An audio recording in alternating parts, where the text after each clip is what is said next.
there was a groundbreaking study that was published in the New York Times about 2 years ago that showed that if women simply added in 2 things to their diet, they could delay that last bleed by up to 2 years, which is a very good thing. So I'll tell you the 2 things and then I'll tell you why it's a good thing. The 2 things you need to add are fiber and omega-3 fatty acids. And they had women adding that in the form of beans and fatty fish like salmon. If you increase that dose to about 3 times a week, that's when you get the big benefit. Why is that a good thing? Why would you want to delay your last bleed? Because some women think, gee, I can't wait till that's no longer part of my everyday life because they've had such problematic periods. Well, the reality is that every ovulation you have is so critical for your short-term health and your long-term health when you're postmenopausal, because every ovulation, the hormones involved in that protect your brain, your heart, and your bones. So you want to make sure during your reproductive years that you are ovulating, and you want to ovulate for as many decades as is possible for you. Hello, everybody. Welcome to Better Together. When you know better, you get better. Our quote of the day: once you have the right information about how your body really works, you can start making healthy choices that finally work for you. The science of your body is on your side. And that's from our guest today, Alisa Viti. You might remember her. She's been on the show before. She is a world-renowned female biohacking and hormone expert.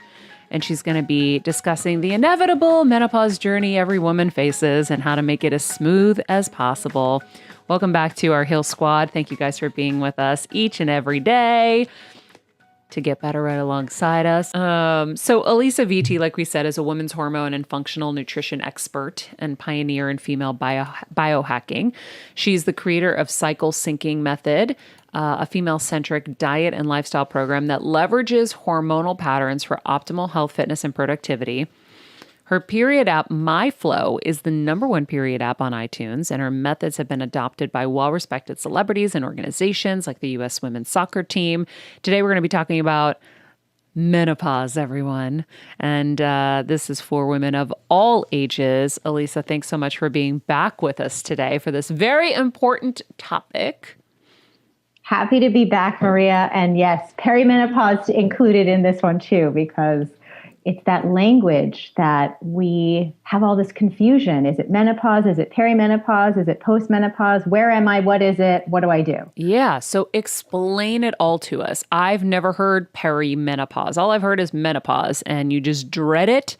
You know to ask your mom when she got it. My mom got it on the earlier side, and so I'm just dreading it. And so explain it to us so that we can figure out ways to improve our journey through this. Yeah, I mean, I think the dread comes from this lack of information, right? We feel afraid when we don't know what's going to happen. And I have a little daughter, and I'm thinking about how she gets really scared when she doesn't know if something's in the closet or not. So she has to go and look, right? And it's similar with this menopause closet. We're not sure what's inside. Mm-hmm. So I want to just sort of unpack the fact that perimenopause begins for everyone at 35. And there's nothing to fear. This is a natural process. Just like puberty begins in the brain, actually around the age of 9. But we don't see pubescence really start to happen, until about 12 or 13. And then even then, it's really up until the age of 22. It's another decade-long process before the pubescent brain finishes developing and the body is complete with its whole maturation process. So this is a good thing that it takes a long time. Perimenopause is no different, right? It starts in the brain subtly at 35.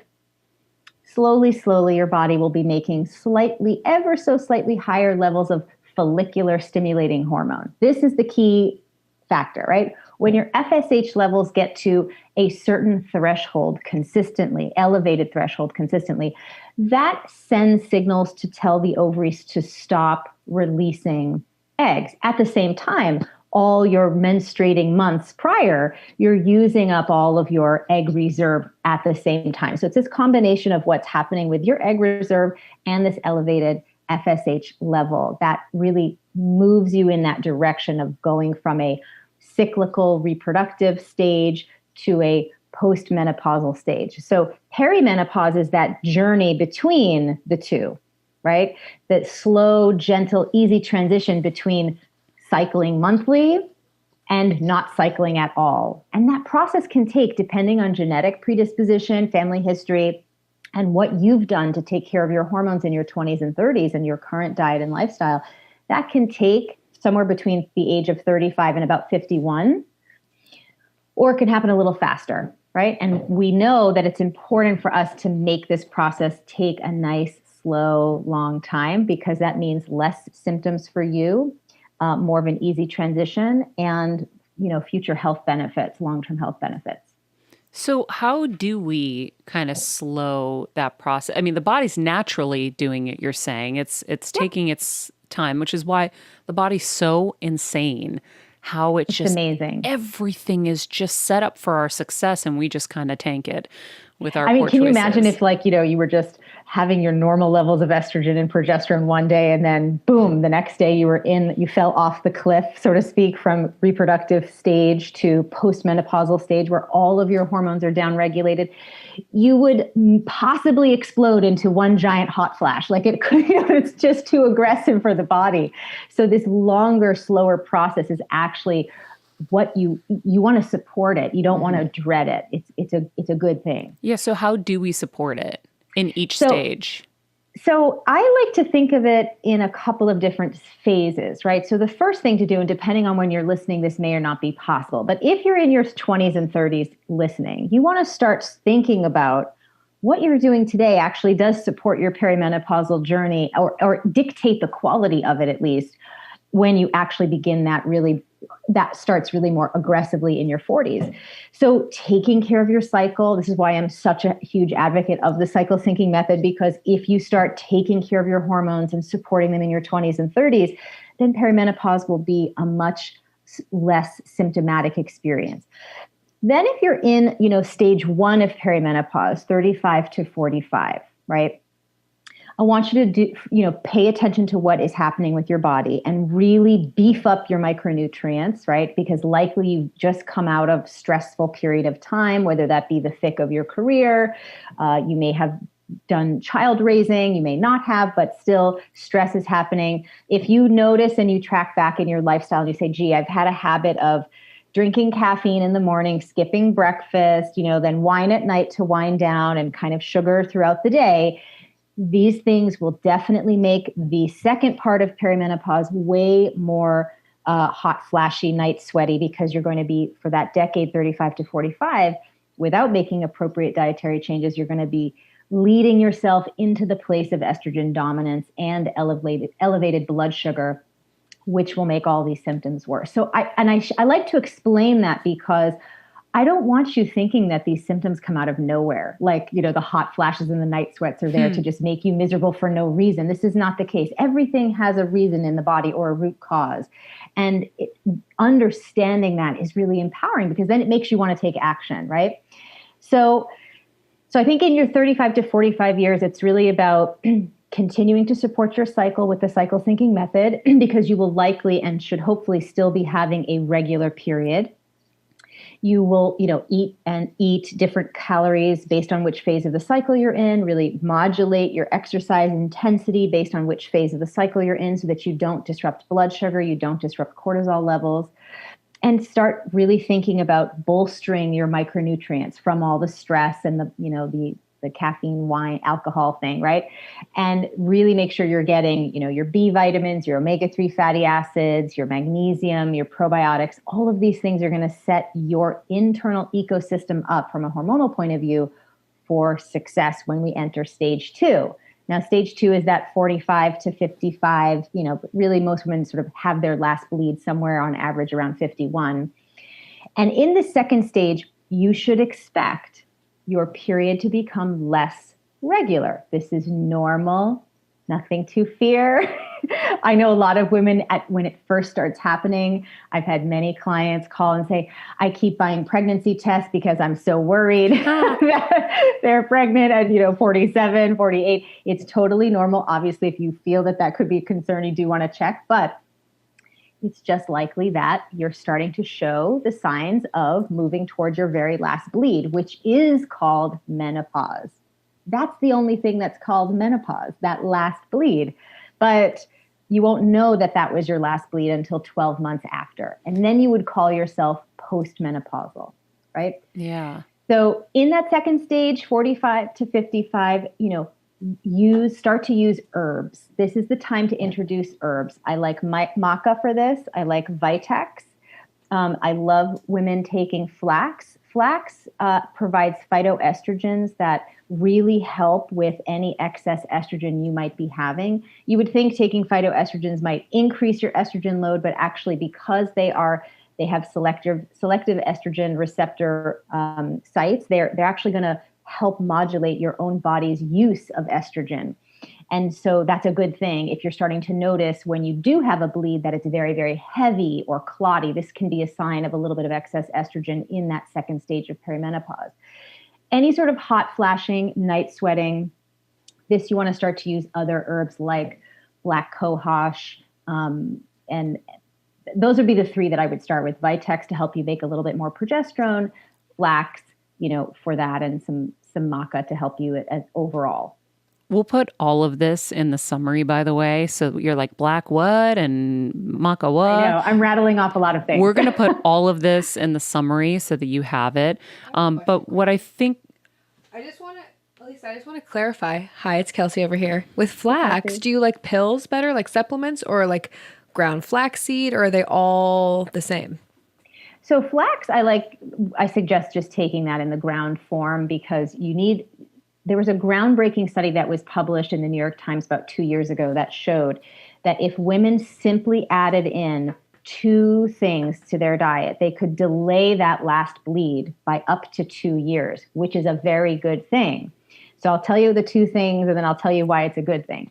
The 2 things you need to add are fiber and omega-3 fatty acids. And they had women adding that in the form of beans and fatty fish like salmon.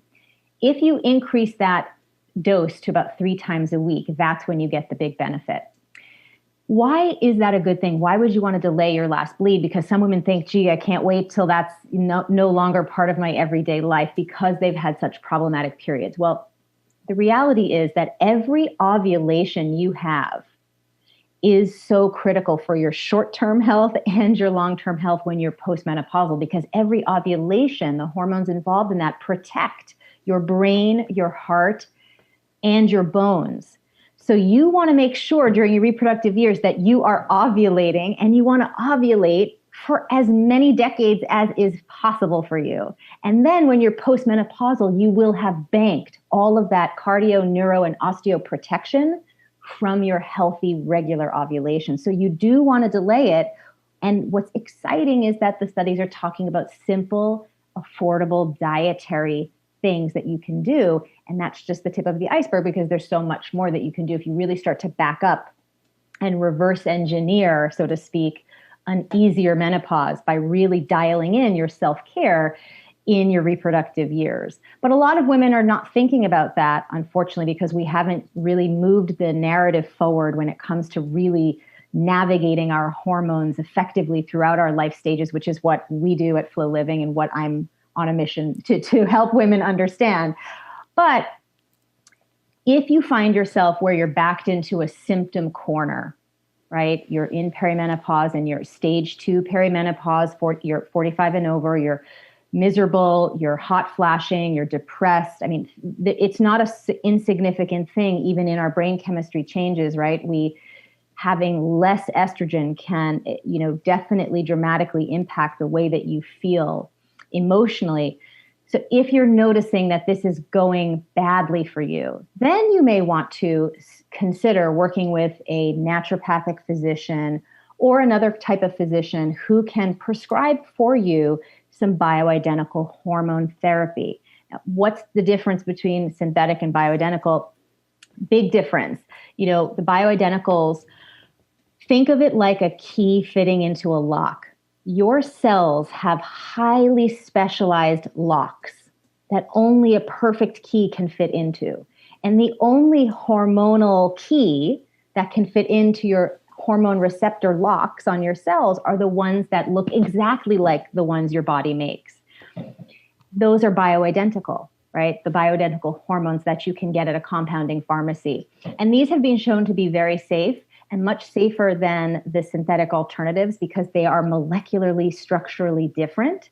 And so that can be somewhat potentially concerning if there's history of cancer in the family and things of that nature. Now, all estrogen, bioidentical or not, will have stimulating effects on estrogen-sensitive tissue. So that may not be a good option for you if you are someone who has cancer history in the family. I was just going to ask you that. Of course. But you can use your flax, you can use herbs, you can use, you could potentially use bioidentical progesterone. You want to really work with someone who specializes in that. If you're going to go down the rabbit hole of bioidenticals, which you do not have to, you want to work with someone who specializes in that, who can really monitor you and make it custom for you. But you can also go through the whole process hormone-free, hormone replacement-free. You can really use diet, herbs, and supplements to help yourself really navigate the hormonal fluctuations and the natural process more elegantly with less symptom. I love that. I feel like it's so important to let people know because so many people are dealing with cancer more than ever. And I don't know if everybody all connects the dots for each patient.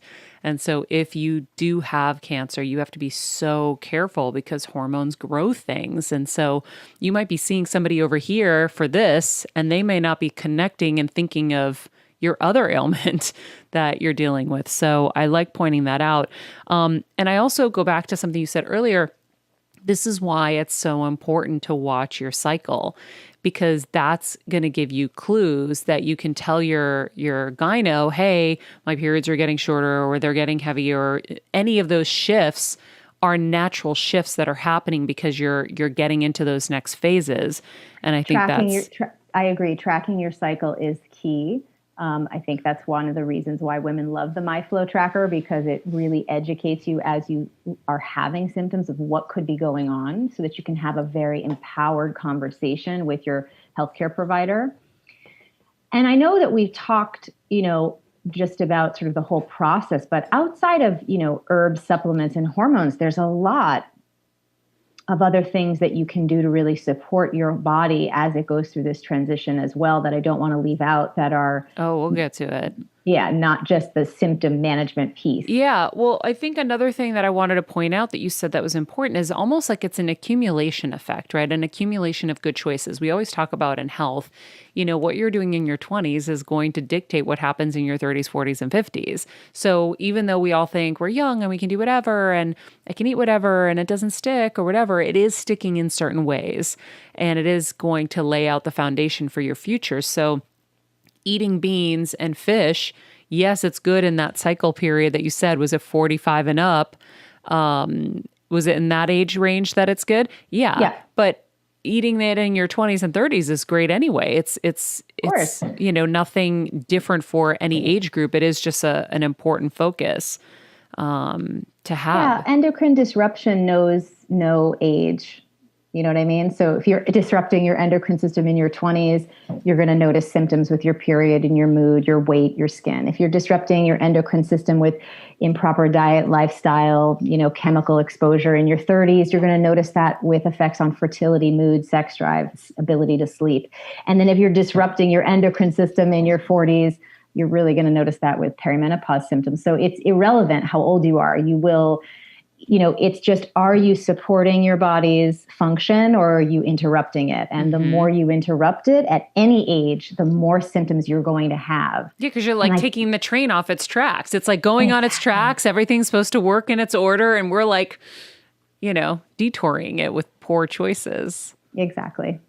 I have to ask you before we get into the other ways you can change this, because a couple things have popped into my head. But one is I have a friend who recently admitted to me that she doesn't get her periods. Like she actually stops it from coming. She's 42 and she's like, oh no, I just keep taking the pill. I don't want to get my period. And I'm like, wait, that can't sound good. But there are people who say, oh, it's fine. It's fine. When we were younger. And I'm like, I don't think that that's smart. but you tell us. Yeah, no, you're right that that's a common thing that women think is okay to do. The issue is that they're not being, I think, fully informed about the cost of that, sort of from a health point of view, and really the cost of that is that you are not ovulating.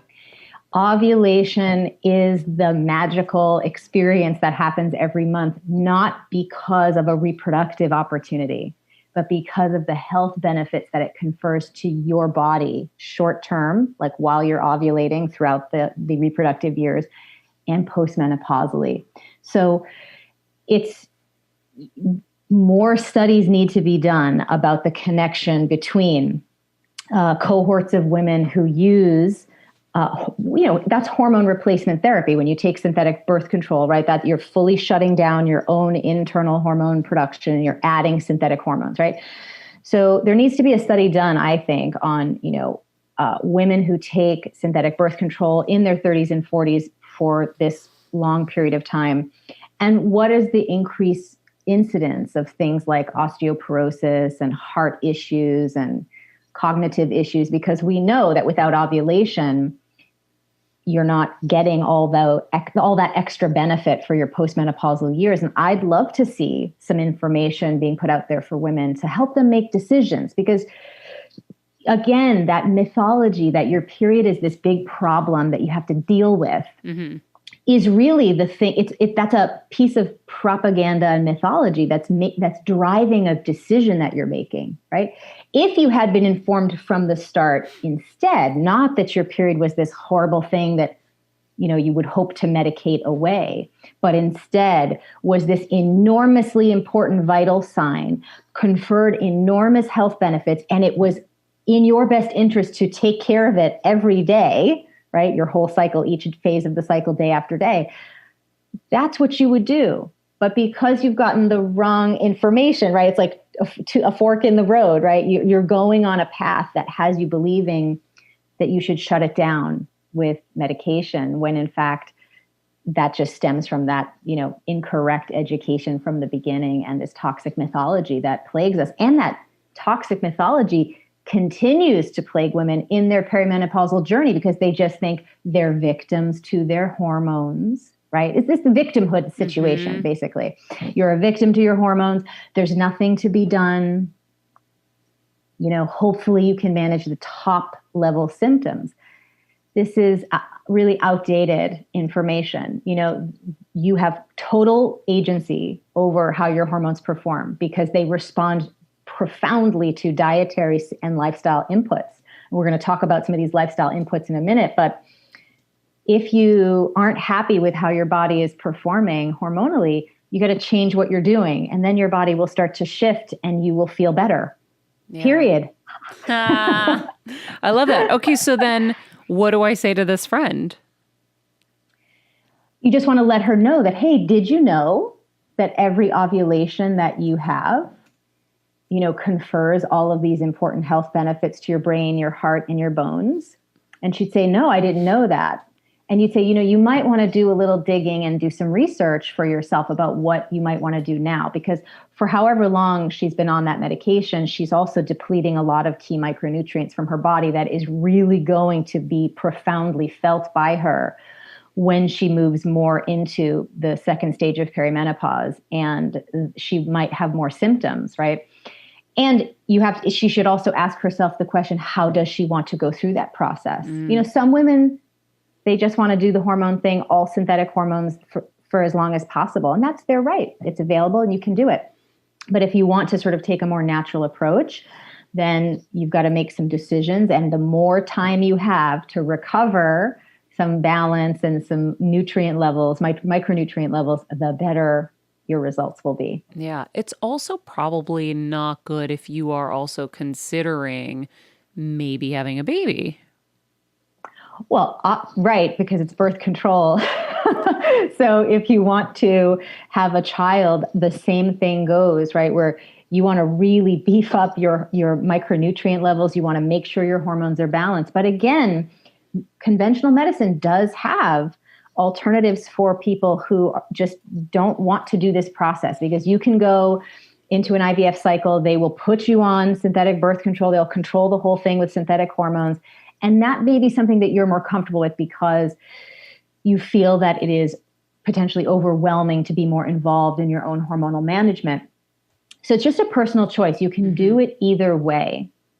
And That's great. the last person who would judge anybody's choices, because it's really about what is going to get you the results that you want. And we have all the options now. And women should just be informed so that they know which track they want to go down. Yeah, absolutely. And I know we're going to get to all the other ways, but I have one other question from one of our amazing experts on the show who was curious if we were going to do a menopause episode. I'm like, we are working on it. She asked, is there a way to minimize this symptom? For a few days before my period, I am very tired and feel weak. I work out hard multiple times a week, but on those days, the weights and cardio feel impossible to do. Well, I would have her listen to our first segment together because we talked extensively about this. But yes, what's happening to her is not that her period is victimizing her energy. Okay. What's happening is she's disrupting her endocrine system and her infradian rhythm. Mm-hmm. And what happens in the luteal phase, which is the phase that leads up to the first day of your bleed, your resting metabolic rate rises, which means you must eat more calories in order to keep your blood sugar stable. Without stable blood sugar, what happens to your energy, right? And if you're someone who is always restricting calories, then you're going to find that in the second half of your cycle, you feel tired and hungry and cranky. But it isn't because of your hormones, it's because of you and your calorie restriction, right? And again, I just love sharing this perspective because we've got to break free of this victimhood conditioning. You're not a victim of your hormones. Your hormones are there to give you everything. Yeah. So there's that. And then there's the fact that your resting cortisol levels are higher. And studies are conclusive. And this is what the U.S. women's soccer team, trains based on. If you do high intensity interval training and extensive cardio in the luteal phase leading up to your bleed, you will turn on fat storage and turn on muscle wasting, increase PMS symptoms by that elevated cortisol, elevated insulin can dysregulate progesterone production. Without enough progesterone, you will feel all the PMS symptoms, times 10. You'll feel fatigued, you'll feel moody, you will hurt yourself, right? You've got to also unhook from the belief that women are simply small versions of men that have slower metabolisms and therefore need to calorie restrict more and work out more intensively. That is not true. You are a distinct biological creature from the male creature, and we each need to biohack in specific ways for our hormonal biology. So if you're doing the same thing day in and day out, you are definitely doing a disservice to your hormones at any age. The only time you can start having a daily routine is 12 months after your last bleed, right? You are postmenopausal. You have moved from a dual biological clock reality and back to a single clock, right? So you've gone from having both a circadian and an infradian set of timing running the show in your reproductive years to your postmenopausal circadian only life, which means you can biohack the same way each and every day. You can do workouts at the same intensity each and every day. You can eat the same calories each and every day. Postmenopausally. Before that, you've got to synchronize your diet and your fitness with what is happening in each stage of the cycle. Otherwise, that will lead you to symptoms during your reproductive years, decreased fertility, decreased libido, increased PMS, et cetera, and absolutely set you up for a lot of symptoms in your perimenopausal journey, which is unnecessary, but we've got to know how our bodies work in order to take care of it the right way, right? Yeah. And that's been the problem all these decades. We just haven't been told the right information because women have been left out of medical fitness and nutrition research. And so we're sort of trying to grasp at whatever we can to make ourselves feel better, but we're doing many things that are disruptive to our system. Yeah, I think what you're doing is so important with flow living because you're right. I hear so often women complaining around their husbands, like, he can eat whatever he wants and doesn't even stick. And we're comparing constantly. And like you said, we can't. We're very different creatures. But when you're not raised with this knowledge, you're just kind of adopting what was passed down.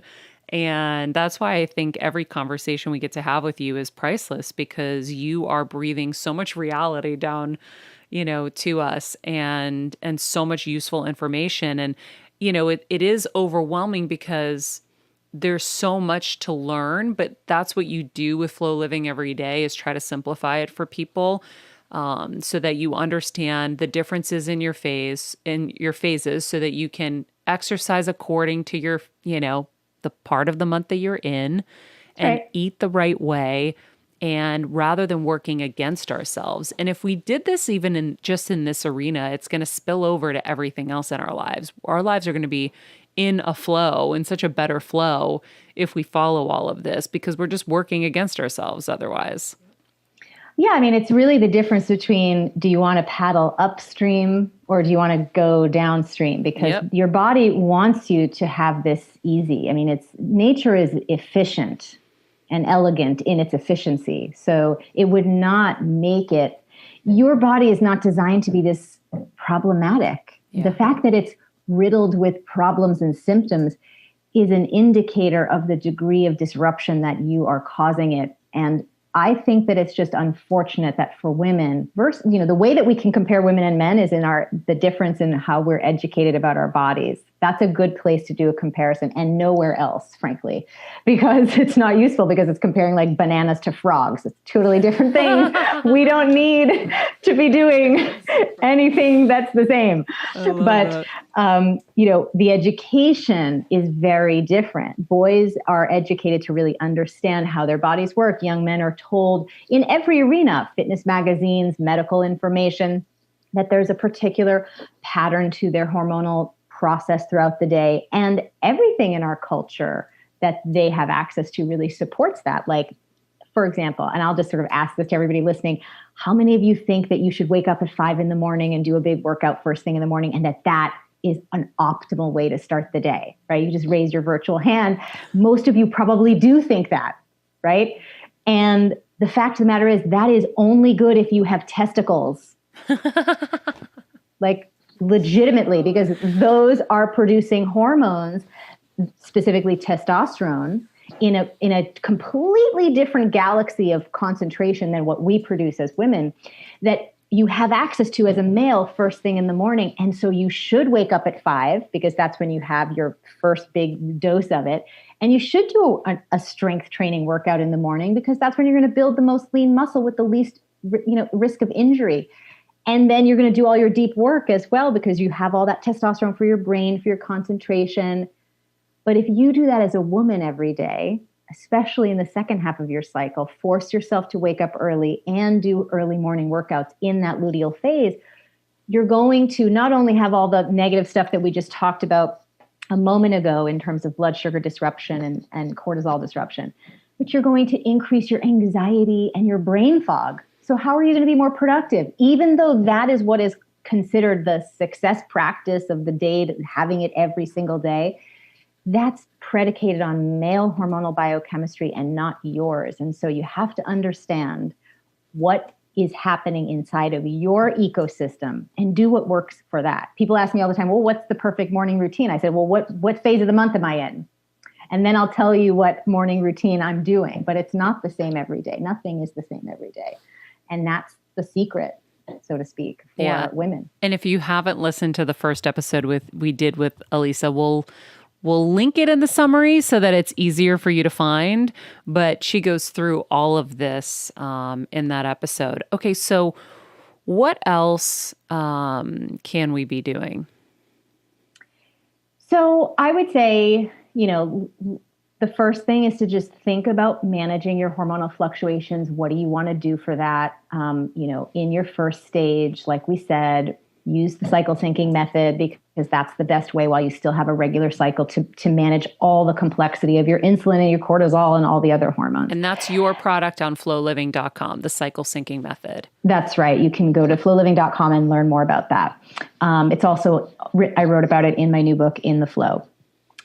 You can also, in your 40s, depending on how your cycle is performing, start using herbs like Vitex and Maca and Ashwagandha, which is just going to help smooth out the fact that your hormones are fluctuating a little bit. And then when you are in the second stage, hopefully you've taken the time to prepare and you don't feel like you need any sort of bioidentical hormone therapy. But if you do, that would be the time to work with a practitioner and start to figure out what you might want to do. Okay, second thing is protect your sleep so that you can reduce hot flashes. Melatonin is a really essential micronutrient that I think women should start taking. If they're cleared to take it in their even as early 40s, right? Because you're making less of it as you age, and the more exposure that you have to blue light prevents you from making adequate levels, which can disrupt your circadian rhythm, and that can disrupt your infradian rhythm. But it's also something that helps you fall asleep, right? And if you're somebody who's having kids or working a lot and you feel like at night you just cannot fall asleep anymore, it's due to lower levels of progesterone and melatonin. So taking some supplemental low-dose melatonin is critical. Also interesting to note that in 1996, Dr. Pier Paoli in Italy discovered that taking low-dose melatonin actually could rejuvenate ovarian function for women who were going through the IVF process. Wow. So melatonin, if you are in your early 40s and you're considering, having children at that stage of your life, melatonin is not just a good sleep, support. It can also be a fertility help as well. And then I think, supplements that support your liver can really help with that excess estrogen, like DIM, like milk thistle, whatever feels right for you. We've talked about the nutrition. I would say starting to move toward a plant-based ketogenic diet in the second stage. So stage 1, cycle sync. Stage 2, 45 and over, you're having irregular periods. I want you to do a plant-forward keto-like diet where you're just lowering your intake of sugar, keeping your blood sugar levels nice and low. That's going to be the biggest bang for your buck in reducing hot flashes and night sweats. And then once you are postmenopausal, then you can start playing with intermittent fasting and get all those great benefits. The next thing you want to do is make sure you're getting micronutrients daily and every stage. Start as soon as possible. I don't care if you're in your 20s, 30s, 40s, wherever you are, you need B vitamins, magnesium, omega-3s, probiotics, and antioxidants. We have a great formulation at Flow Living that helps with that, but you need to take them, especially if you have a history of taking synthetic birth control, especially if you've had some postnatal depletion, which is now an actual recognized term. So if you feel like you just haven't quite fully recovered your zest postpartum and you've had a few children or whatever it is, it's due to likely some micronutrient deficiencies that you haven't yet addressed. I mean, it's no small thing to 3D print a tiny human being. So you may need a few supplements to bounce back, right? And then I would say another key thing, there's 2 more key things. Switch to functional fitness. Ooh. So that's lifting heavy weights and focusing on flexibility, right? So you can do classic Pilates. You can do any spinal erector work. There's the Gokal method. But like strength training in a way that you probably have not ever considered doing before is key. You want to protect your bone density, lift heavy things, really heavy things. And that is going to keep you not only sort of bone strong for the rest of your postmenopausal years, but it's also going to build a lot of lean muscle that's going to help you not pack on any additional weight as you go through menopause. Oftentimes, excess fat around the middle, gaining weight, is the body's response to not having enough. It's like a way to protect your bone density, because what's a great way to put weight on your bones every day was actually to have more body fat, right? Oh my God. So if you don't want to have more body fat, lift heavy things. And then your body will overcompensate for that. Can I ask you a right? question though? How does lifting heavy things help my bones? I would assume it helps my muscles, but why does it help my bones? So interesting. In the blue zones, and particularly in Japan, they track these centenarians, and one of the things that they do, the men especially, is they'll go at not just lifting heavy things, they actually I'm not sure what the right word is, but they sort of like hit their like bones, so to speak, on heavy bags, right? So they do lots of impact. So this, punching things, lifting things, it adds stress to your skeletal frame, right? And that causes your bones to, because they need to get a little stronger. And they've looked at this, they've done bone scans of these like 70, 80-year-old men in Japan. And again, they're not drinking any milk, right? They're having tofu and they're lifting heavy things and they're, punching heavy bags and kicking them with their shins and doing all this stuff. These guys have the bone density of men in their 30s. Wow. So it's really use it or lose it kind of thing. And as we age, as we go through this middle age transition, you want to think about using that time to switch over to a form of fitness that you're going to sustain in your, let's say, as Jane Fonda calls it, your third act stage of life, right? Mm-hmm. Because that's when you need to make sure you can, for example, hip fractures are such a problem for women postmenopausally. Functional fitness can be a great preventative for that, right? Squat down low with heavy weights and push up from that position so that, you don't hurt yourself because your muscles and your fascia is weak. Pilates is great. Lifting heavy things, super, super important. And it's less important to do all the cardio. Walking is good, but you don't need to run forever. That can actually raise cortisol and cause you to put on weight. So be moderate with that. At what age do you have to start lessening the cardio? Well, I mean, like the people who are really like every day running 60 minutes a day. I mean, I don't mean the me's of the world that are going for like a 2-mile walk, but walking you should do forever. That's the kind of cardio that your body is designed to do. It really depends. The way I answer that question is, have you been doing that forever, right? If you're someone who has been a runner, then continue to be a runner until your body lets you know that the impact of that is problematic for you. At the same time, you may want to not get to the point where your knees are blown out and you need a knee replacement, right? So you want to think about what is the impact that this cardio is having on your bones, your joints, and does it still make sense? You may want to switch the form of cardio that you're doing. I really am inspired by dancers and the way that they physically age. It's remarkable because they use their body in a very functional way each and every day. Mm-hmm. Whether they're ballet dancers or ballroom dancers, it's really irrelevant. But that type of training, which is very low impact. I mean, I'm not talking about grand jetés across the stage, but dancing, it's low impact cardio, but it is incredible what happens to the body. Oh yeah. Trust me. I did it 8 hours a day for 14 weeks on Dancing with the Stars. My body was... Did you feel it was a transformative experience for your body? Yes. And then I recently, pre-COVID, got back into it. I started taking ballroom classes twice a week because I missed it. Yeah. And it was amazing. It's so much fun. And you use muscles that you would never use because you're contorting and bending and moving and doing all Using this your stuff. Core. Yeah. Using your core. And so I miss it now in COVID. I'm so sad. I know. It's honestly, and also you want to think about what are the kinds of sports that you can do until you're 100 years old if you want to live to 100. And mm-hmm. ballroom dancing or any kind of dancing is one of those. And we don't think of dance as a sport, but if you do any kind of ballroom dancing, within about a half an hour, you are dripping wet with sweat, but you're not running around. And the other fun thing about that's, I think, an overlooked benefit is the oxytocin boost that you get from dancing or from anything that you're enjoying, because that's flushing cortisol. The cortisol is going to program your fat cells to keep the fat where it is. But if you're doing a form of activity that's just like making you smile within every single one of your cells, right? You're flushing cortisol, you're conferring enormous health benefits to your heart, your brain, and you're getting cardio in. So do something that feels good.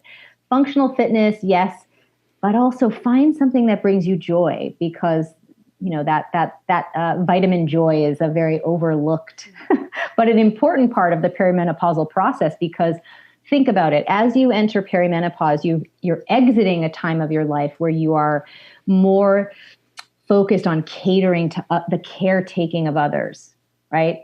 Stereotypically, right? Once you're 45 and over, unless you're having children late in life, you are done doing the heavy lifting of motherhood, so to speak, or taking care of kids or elderly parents or things of that nature on average, certainly not the case for me. I'm in my 40s and I have a 6-year-old, but at the same time, it's going to be me too. Don't worry, I got you. But, for the most of us, we that's done in our 30s, right? 20s and 30s. And so there's this desire that you have to think about yourself, to do things for you. And in fact, if you notice that part of your perimenopausal journey has an emotional component where you feel frustrated or you feel like your life is like a tight sweater that doesn't fit anymore and you want something new, listen to that inner dialogue. Try to explore new passions and hobbies and outlets for your genius, your creativity, because it is not just a hormonal transformation that you go through. Much like puberty is not just a hormonal transformation. You move from being a child to being a young adult. That process is, you're not the same person afterwards. And so you should go into perimenopause with excitement and curiosity, because like puberty, you're going to come out the other side not the same person, and in a good and new way. And I don't think that's being talked enough about, because everybody says they dread it. Why would you dread this opportunity to metamorphosize? You're going to be a different butterfly with different spots when you come out of that process. And I just think it's so exciting to be female, because we go through that at least 3 times, right? Puberty, pregnancy, perimenopause. You transform. You're never the same ever after that part. And it's so cool. I love it. Before I let you go, there was one last really key component. And I believe there was a study with meditation that you wanted to share. One. That's right. Howard Benson from Harvard Mind Body Institute did a really key study that showed just 20 minutes of meditation daily can reduce hot flashes by 90%. Wow. I mean, so again, what do you want to do? How do you want to play it, right? Do you want to be like, I need medication, I need hormones, I need something to deal with my hot flashes? Or you know what? I'm just going to meditate. Yeah. And I'm going to feel that hot flash. I'm going to have agency over that. I'm not going to be. But do you have to do it while you're in the hot flash, or just in general meditating? And what kind of meditation did they study? Was there a specific kind? A very simple kind. So it just a basic form of meditation. You do two. Okay, so the study shows that 2 20-minute sessions of meditation decrease hot flashes by 90%. And it's a relaxation response technique. So you just sit with your eyes closed and you choose a relaxing word like peace or whatever mantra you like Om, or I think would be really cheeky. It'd be like cool and calm, or like cool as a cucumber. Like, so you're doing this for hot flash management, right? Something that makes you feel. And Tony Robbins is a big advocate for this. If anybody has done his fire walk, he prepares you. Which I just thought was fascinating. Cool moss. Right, the whole for like an hour, and your brain is telling your cells to feel that way. So we know the mind-body connection is real. It's not this imaginary thing. So pick a cool as a cucumber mantra and just sit, relax, close your eyes, repeat that over and over again. And anytime you feel like your mind is wandering, just keep coming back to that phrase. I think that's a really good practice, and you can do it while you're having a hot flash. You can do it to prevent them, because we know the enormous benefits of meditation. Changes your brain chemistry, changes your cortisol response pattern. You should start adopting this practice. Do 20 minutes in the morning, 20 minutes at night. Yeah. See, the thing that's funny is if someone was in, if I was in menopause, let's say, and I'm, an average person that is going to go to their doctor, and the doctor said, you have to take 2 20-minute IVs to get rid of your hot flashes. I feel like we would be more apt to say, okay, I'm going to do the 2 20-minute IVs and I'm going to do it, but we won't do the meditation because that's too hard. Totally. I think people have this impression that meditation, you're doing it either correctly or incorrectly. And that's the funny thing. You don't have to clear your mind.